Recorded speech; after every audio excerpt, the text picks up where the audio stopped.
there's a real denial of biology. There's a real denial of sex difference.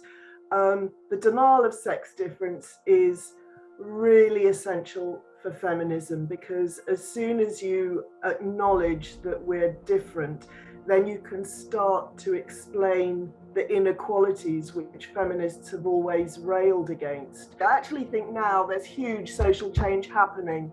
Feminism was the sort of sine qua non. It was really essential in laying the whole foundation of what we see now, you know, breaking up the family, fragmenting society.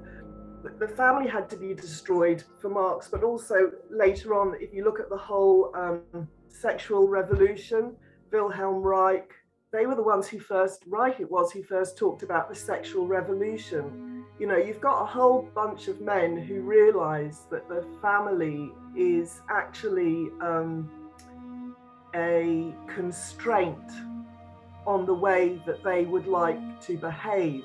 They realize that the family it's a repressing force for them.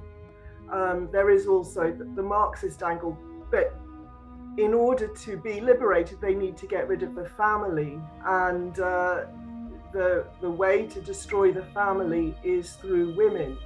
Women have so much power and influence through the family, and people who want power don't like that.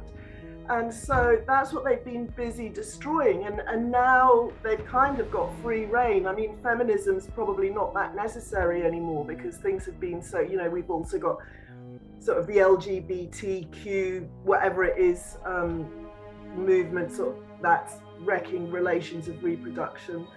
In some ways, it's a consequence of the breakdown of monogamy and the family, because one of the strong correlations in anthropology is that whenever you get the breakdown of monogamy, you get increased homosexuality, because you have more women being taken by a smaller proportion of men at the top.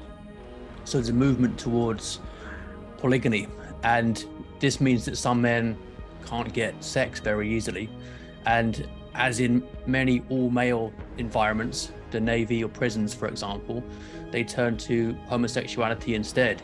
So destroying the family affects society at its root. And I like the point you made about women being very powerful, because in some ways they are the font of the family, which is also the font of culture.